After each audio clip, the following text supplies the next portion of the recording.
Hey everyone, I just wanted to show a couple of techniques that are helpful when working with watercolor.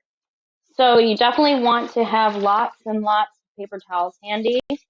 You can see here I have a couple techniques that I just have written out that should help you with either working on your zoomed in painting project or any watercolor project where you might want to experiment with technique.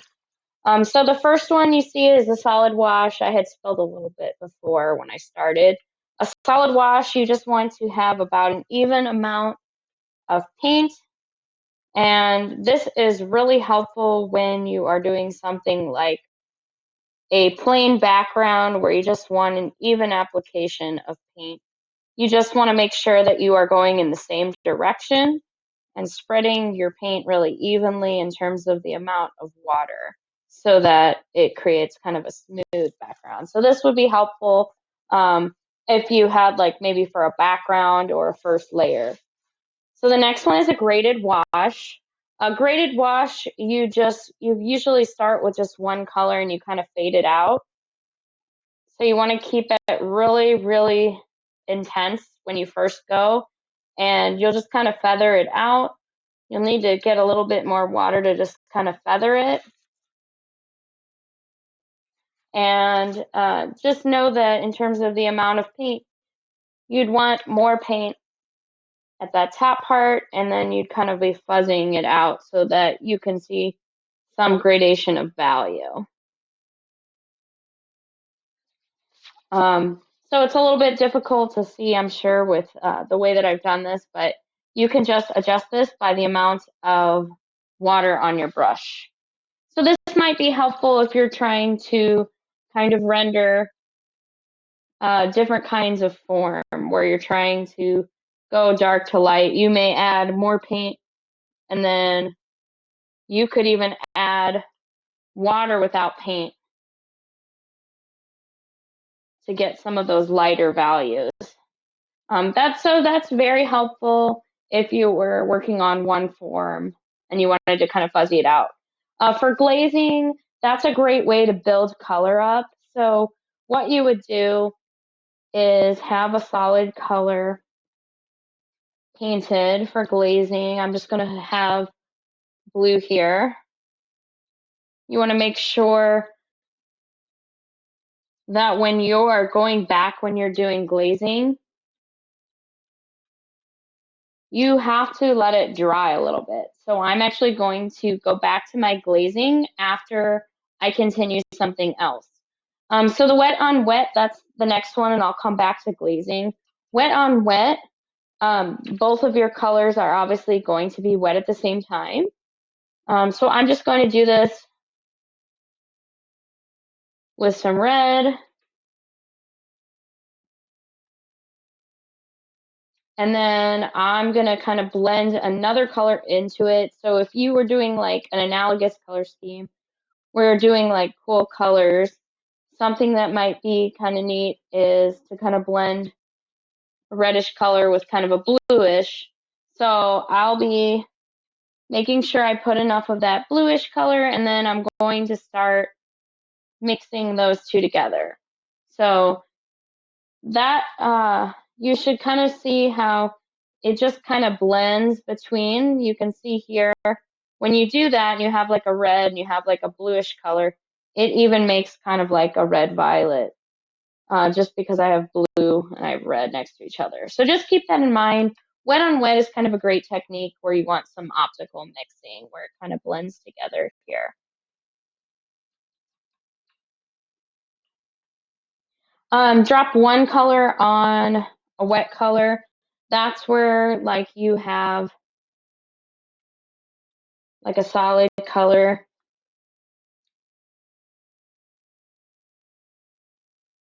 I'm just going to apply enough that you can actually see it.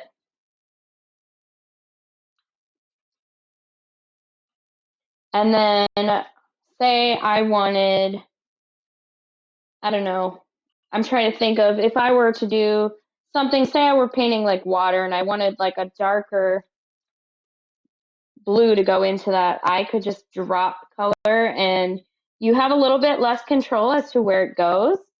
But it kind of gives you the opportunity to kind of optically mix two different colors. So I could go back and forth hypothetically between them.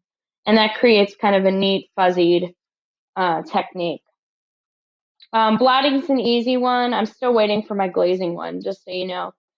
Blotting, you can just you'd have paint. Make sure I have enough paint here. Blotting, you just apply enough paint, and then you take like a paper towel and you can go over it. So imagine this could be really cool with like a texture like grass. You're just going to take it and pull some paint up. That could be really cool for like a grassy texture. Again, I'm just going to keep layering so you can kind of see. So I just took a paper towel. You could use a cloth. You can experiment. I've even done before where I do blotting with like saran wrap, for instance. I personally think you can see it kind of spread it around where I don't want it. I would say for the project, maybe not using that, but just know for future projects, that's absolutely what you can do. I'm just going to use paper towel and crumple it up. Again, this is kind of neat to create some interesting textures there. And even like on areas that are lighter, you can see I'm pulling it kind of on the side where I have less paint, and you can create different values of that. Salt's easy. With salt, you just apply paint first. Salt might be cool if you're kind of trying to get like a grainy texture, depending on what you're painting. That could be kind of cool. So while the paint is wet, you're just going to apply enough salt. Kind of creates just some interesting looking textures. That could be really neat for like a background. My glazing one is still pretty wet. I don't know if you can tell, but that's why I haven't gone back to it.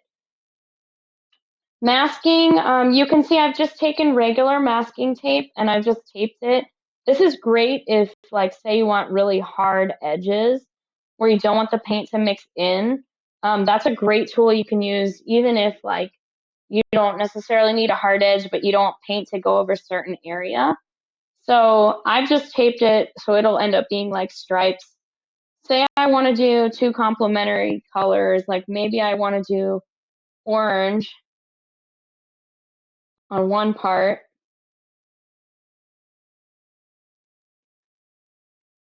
and then I want to do blue on the other part. So I'm going to paint up to that edge, even if it gets a little bit over that section. And you can choose to wait until it dries. I kind of suggest doing that, but if you do lift it like I'm showing you, you can see it creates those hard edges. I could wait and then tape over the area that's wet, but you can see it kind of leaves a white space. So you could technically paint another color on top of that once this dries and mask the other area. So I just wanted to show you that technique for like creating a hard edge. Variegated wash is very similar to graded wash. You can mix a couple colors that are in the same family together. So if you were going to do a variegated wash, you might start with like a red. Get that color on, and then another similar color.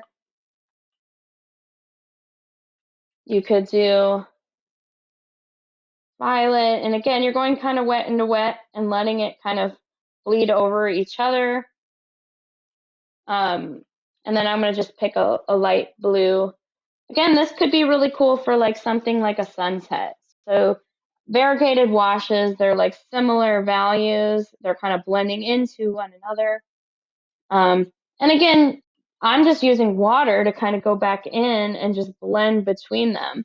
So this is very similar to the concept of blending, and you can absolutely use this technique of just using that wet into wet and going back to make sure everything's kind of smooth over. Definitely highly suggest this if you're doing something with like smooth transitions of value. So you can see you can just keep going back in and adjusting. Dry brush is just like the word. So right now my brush is kind of a little bit too wet. I'm gonna just check on my glazing. So my glazing is still a little bit wet, but just for the purpose of this exercise, I'm going to take like a lighter color like yellow, just while I'm waiting. I'm gonna glaze yellow over it, just a little section. And you can see when you do that,